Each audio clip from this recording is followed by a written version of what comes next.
ବଣିକ ଏକୁଟିଆ ଫେରିବା ଦେଖି ବନ୍ଧୁ ପଚାରିଲା, ମିତ ତୁମେ ତ ଆସିଲ, ମୋ ପୁଅ କୁଆଡ଼େ ଗଲା?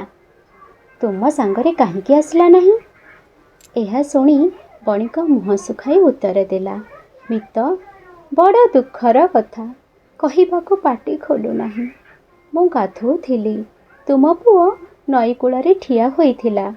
ଏତିକି ବେଳେ ଗୋଟାଏ ବଡ଼ ଛଞ୍ଚାଣ କେଉଁଠୁ ଉଡ଼ି ଆସିଲା କେଜାଣି, ସେ ପିଲାଟାକୁ ଉଠାଇ ଉଡ଼ିଗଲା। ଚାହୁଁ ଚାହୁଁ କୁଆଡ଼େ ଚାଲିଗଲା। ଏହା ଶୁଣି ବନ୍ଧୁ ରାଗିଯାଇ କହିଲା, ତୁମେ ବଡ଼ ମିଛୁଆ, ଗୋଟେ ମଣିଷ ପିଲାକୁ କ'ଣ ଛଞ୍ଚାଣ ନେଇଯାଇପାରିବ? କେଉଁଠି ଭଲା ଏପରି ଅଜବ କଥା ତୁମେ ଶୁଣିଛ? ବଣିକ ଉତ୍ତର ଦେଲା, ତୁମେ ମଧ୍ୟ କମ୍ ମିଛୁଆ ନୁହଁ। ମୂଷାମାନେ କ'ଣ ଲୁହାରେ ତିଆରି ତରାଜୁକୁ ଖାଇ ଦେଇପାରନ୍ତି?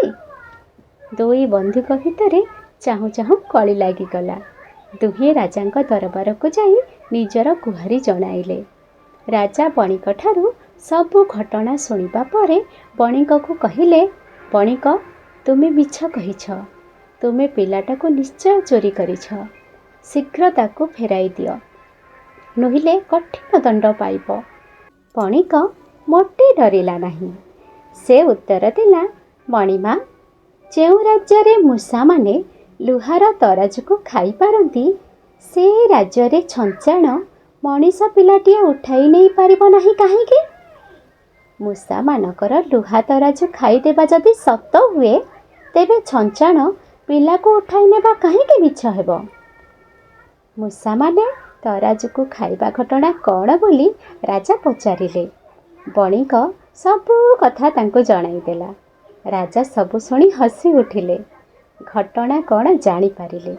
ସେ ଆଦେଶ ଦେବାରୁ ବନ୍ଧୁ ବଣିକଙ୍କୁ ତାଙ୍କୁ ତରାଜୁ ଫେରାଇ ଦେଲା। ବଣିକ ମଧ୍ୟ ଗୁମ୍ଫାକୁ ଯାଇ ବନ୍ଧୁର ପୁଅକୁ ଆଣି ଫେରାଇ ଦେଲା। ଏଥିରୁ ଏହି କାହାଣୀରୁ ଆମେ କ'ଣ ଶୁଣିଲେ ଜାଣିଛନ୍ତି? ଯେ ଅନ୍ୟକୁ ଠକିବାକୁ ଚେଷ୍ଟା କରେ, ସେ ନିଜେ ଠକାମିରେ ପଡ଼ିଯାଏ। ତେଣୁ କାହାରିକୁ ଠକିବା ପାଇଁ ଚେଷ୍ଟା କରିବା ଉଚିତ ନୁହେଁ।